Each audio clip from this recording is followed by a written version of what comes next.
Who is that cute child right there? Hi, I am Taya. And I'm Leah. And you know us, we're the Scratch and Grin Girls. And this right here is our Shark Tank baby. Woo-hoo! Today is little Sawyer's second birthday. Congratulations, Sawyer. We made it through 2 years. So we get asked a lot about being pregnant on Shark Tank, what happened afterwards. So we just kind of wanted to let you guys know what happened and give you an update on this little guy. So he was, when we filmed for Shark Tank, I was 7.5 months pregnant. Right. And actually, we should back up. Before we applied to Shark Tank, she wasn't even pregnant. And so then when they finally called us back and they said, oh, we want to film you, she's like, hurry up because I'm pregnant. I don't want to go on there super pregnant. Or we have to wait a long time. But we weren't willing to take the risk to say, no, Shark Tank, wait for me to have a 6-month-old baby so that I don't have to leave him when he was 1 month. So we weren't willing to take that risk. But, so this was not planned to go on Shark Tank being pregnant. So she goes on pregnant. Yes. We film. Months. She cries the entire time. She's an emotional wreck. I did. So that is not typical for me at all. No. So I am, I believe that in business there's no room for tears. I think you should be passionate about your business, but I don't think that it's like there's no emotion. There's no room for emotion in business. You got to be smart about it. So the fact that I was crying on Shark Tank, well, before we went on, I said the only thing that I don't want to do is cry because pregnancy isn't a reason to cry. Like, I don't know. That was the only thing I did not want to do. And I think I started crying when somebody asked what a cookie kit was. And if you watch the video, I look over, I'm like, why is she crying? I don't think I've ever seen her cry. So she gets very emotional. We get back to the trailer. She's still crying. Yeah, I don't know. It was like a fountain. Once it got turned on, it did not get turned off at all. So we go back to the hotel. We're trying to celebrate, but all at the same time, I'm just crying and crying and crying. So I wake up at 3 o'clock in the morning, which she's usually the early riser, and I'm the one who's likes to sleep in, and I was pregnant. And again, I just cried all night.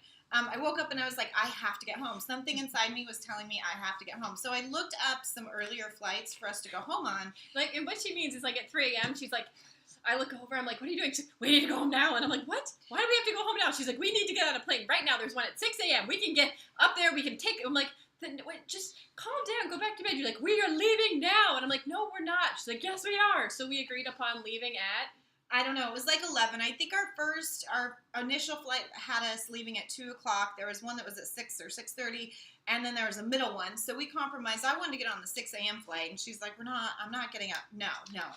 I don't think we should spend the change fee, but we'll compromise and we'll take the middle flight. So we did. So we left at 11:30ish instead of 2:30. And so right after I got home, I'm still crying on the airplane, by the way, the whole time. Just could not stop crying. And so I get home, and all I want to do is go home, but Mike came and picked me up, and he had a chiropractor appointment down the road from his mom's house, which was watching our other child. So I had to wait at his mom's house, which I live like an hour. I lived an hour away from the airport, and the airport was pretty close to the hospital. So I lived at least 45 minutes away from my hospital.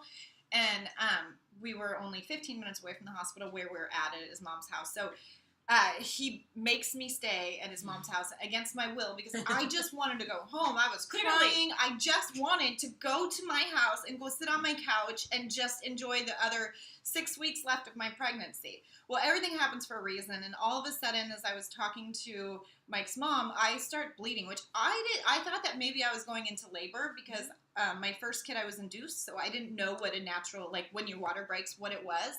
And finally, Lisa's like, you need to call your doctor because this I don't think is normal, Taya. And so I called the doctor, and the doctor thought maybe the same thing. I'm just going into labor early. And so she gave me like a 15-minute window that if Mike didn't get home and take me to their hospital, that I had to call 911. And so long story short, we get to the hospital, and I'm still bleeding this whole time. And she texts me. She sends me a text message. She's very considerate to her business partner. I did. I think I sent her something like, I'm bleeding, something's wrong, I'm going to the hospital. I'll call you in a while, or I'll call you when I get there. And honestly, I really just thought I was going into labor, although I wasn't in pain in any way. So this was kind of the weird part, was that there was no pain involved in any of this. I just kept, like, making sure that he was moving around because he was so active during my whole pregnancy. He does not stop. He's so cute. Happy birthday, baby. So anyways, we get to the hospital and, well, it ends up that, everybody thought that I was just going into labor until the first doctor walked into my room, in which they saw the amount of blood, and they had me going to the ER for an emergency crash cesarean section. And I honestly had really just literally thought that I was going into labor. So then all of a sudden I get informed that this is a massive crisis, and that in order to save our lives, we had to get the baby out within 5 minutes, or neither one of us would be here today, which was shocking to me because I didn't know anything. I didn't know what was happening. So poor Leah, I'm like, oh yeah, I'll call you when I get to the hospital, and well, that didn't happen. So yeah, I get no information, and so the next morning I'm wondering if she's okay because I've been calling, I've been texting, I'm like, what's going on? And so she finally calls me, or you text me, and you say, I'm in the hospital, Sawyer's not here, and so immediately I call her right away. I'm like, what's going on? And she's like, well, the baby's not here, but I'm in the hospital, but I'm okay, and apparently he's okay. And I was like, I'll be there. So I go there. You've got tons of family. Everyone's around, and this little guy was fine.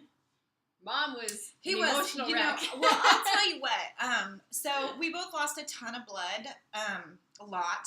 What happened was that my placenta abrupted, which happens in less than 1% of the population annually, and a lot of times there isn't an explanation for it, and when it does happen, it's usually not a good outcome to one or the other parties involved. Luckily, we were both okay, but what happened was he had to be transferred to the NICU, which was not my hospital. So I here have a baby, which first of all, when I wake up after, the last thing I remember is them telling me, you have to go to sleep, you have to go to sleep. And I'm like, how do you expect me to fall asleep when there's so many people around me? Are you guys going to help me fall asleep? How does this happen? And then I don't remember anything after that. So clearly they helped me fall asleep. And then I woke up in a recovery room. I don't even know how long later, but I remember the doctor saying, you have a little boy. And I was like, well, first of all, we never found out what sex he was going to be. I wanted it to be a surprise. I didn't know what gender he was going to be. He was definitely a surprise all the way around. So when the doctor said that to me, I'm like, yeah, I know. He's 3 and his name is Lincoln. Of course I have a boy. And they were like, no. You were pregnant. And I'm like, what? It was such a confusing moment. And so then all of a sudden I was told at that point that I have a child that's not in the same hospital as me, and I cannot see my child. So I will tell you that was the hardest day of my entire life, to know that you have a baby. And I saw photos of him, and he's hooked up to every single machine that you could possibly imagine, and I can't see him. And the hospital won't release me because I haven't had a blood transfusion because I lost too much blood. So I'll tell you that this was the hardest day of my entire life, because this kid, if you can imagine being a mom and not being able to see the child that you just had, and then the only thing you have is photos that make it look like it was super scary. So I finally got to see my little boy, and he's perfectly fine now. We both are perfectly fine. He had he's a little fighter. He's definitely a fighter. So what do you want? Do you want me to play with this? Can you not tell he's the most accident-prone child? He carries a gun and a saw. So that's what happened, and then ever since then he's kind of been known as the Shark Tank baby, because he was literally born 20 hours after we were in the tank. Literally less than 20 hours we got a deal and then had a little baby. And so he's just the official Shark Tank baby. So the poor kid is always going to have Shark Tank everything. I don't know if you can see his shirt there. There's a shark. That present right there, which he's super scared of. What is that? What is that? What is it?